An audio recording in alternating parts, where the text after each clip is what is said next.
अनंत कोटी ब्रह्मांड नायक राजाधिराज श्री स्वामी समर्थ महाराज प्रकट दिन सोहळ्याने पंकज कॉलनी भक्तीत न्हाले. स्वामींच्या आशीर्वादाने आणि परिसरातील नागरिकांच्या सहकार्याने हा सोहळा यशस्वी. अजिंक्य बोरकर. भिऊ नकोस, मी तुझ्या पाठीशी आहे या अभयवचनाचा जागर करत पंकज कॉलनी परिवारातर्फे श्री स्वामी समर्थ महाराज प्रकट दिन सोहळा अत्यंत मंगलमयी आणि भक्तिपूर्ण वातावरणात साजरा झाला. मिस्किनमळा येथील स्वामी बाल उद्यान येथे या सोहळ्याचे आयोजन करण्यात आले होते. या सोहळ्याचे मुख्य आकर्षण म्हणजे संस्कार शिबिराचे उद्घाटन. केवळ धार्मिक विधींपुरते मर्यादित न राहता भावी पिढीवर सुसंस्कार व्हावेत या उद्देशाने माजी नगरसेवक श्री अजिंक्य सुधाकर बोरकर आणि नगरसेविका सौ गौरी अजिंक्य बोरकर यांच्या संकल्पनेतून हे शिबिर आयोजित करण्यात आले होते.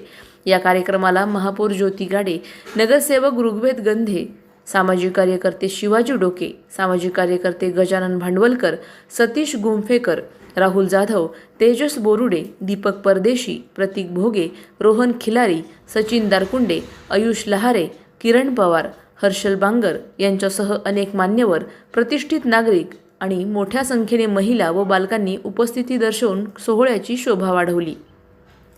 श्री स्वामी समर्थ महाराजांची महाआरती झाली तेव्हा संपूर्ण परिसर भक्तिभावाने उजळून निघाला होता. भाविकांनी एका सुरात केलेल्या स्तोत्रपठणामुळे वातावरणात एक वेगळीच सकारात्मकता निर्माण झाली होती. स्वामी समर्थ, जय जय स्वामी समर्थ या मंत्रोच्चाराने परिसर दुमदुमून गेला. आरती आणि स्तोत्रपठणानंतर हजारो स्वामी भक्तांनी महाप्रसादाचा लाभ घेतला. पंकज कॉलनी परिवाराने केलेल्या चोख नियोजनामुळे अत्यंत शिस्तबद्ध पद्धतीने हा सोहळा पार पडला. प्रतिनिधी स्वामी गोसावी, न्यूज 24 घडामोडी, अहिल्यानगर.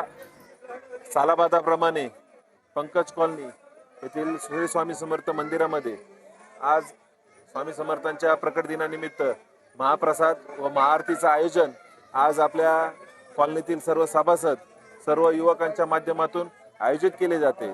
आज आपण जर बघितलं तर आज इथं एक बालसंस्कार वर्ग असतील किंवा आता येणाऱ्या तरुण वर्गांना आपल्या धर्माप्रती आपली सर्व मार्गदर्शन असेल ते परदेशी सर असतील, सतीश मामा गुंपेकर असतील यांच्या माध्यमातून आजपासून इथं आपण आपल्या स्वामींच्या मंदिरामध्ये आज वर्ग सुरू केले, शिबिरास सुरुवात केली. आणि आज इथं जर बघितलं तर अतिशय भक्तिमय वातावरण आमच्या संपूर्ण परिसरामध्ये गंगा उद्यान मागील पंकज कॉलनी, समतानगर असेल, राजमाता असेल, नीलशंकर कॉलनी असेल, आशा हाऊसिंग सोसायटी असेल, त्या सर्व परिसरामध्ये भक्तिमय वातावरणात आज आमचा स्वामींचं वर्ष 3रं आज प्रकट दिन सोहळा अतिशय चांगल्या प्रकारे पार पाडण्यात आला. त्याबद्दल आणि अनेक ज्येष्ठ असतील, माता भगिनी असतील, त्यांनी खूप प्रसादाचा आस्वाद घेतला आणि खूप खूप आशीर्वादही आम्हा सर्वांना दिले. आणि सर्वांना श्री स्वामी समर्थ महाराजांच्या प्रकट दिनाच्या खूप खूप शुभेच्छा. जय श्रीराम. श्री स्वामी समर्थ. आजच्या स्वामी समर्थ प्रकट दिनाचं औचित्य आजचं हे 3रं वर्ष. अजिंक्य भाऊ बोरकर हे 3 वर्ष झाले सलग हे हा बंधारा आयोजित करतात. अत्यंत चांगलं नियोजन त्यांचं आहे आणि ह्या सभोवताली त्यांनी फार चांगलं काम केलेलं आहे. आणि स्वामी भक्त आहेत ते आमचे खूप. काही लागलं तरी ते आमच्या स्वामींसाठी तत्पर असतात, सदैव हजर असतात. स्वामी समर्थ त्यांची उत्तरोत्तर प्रगती करो ही स्वामी समर्थ चरणी प्रार्थना करतो. सद्गुरू स्वामी समर्थ महाराज की जय.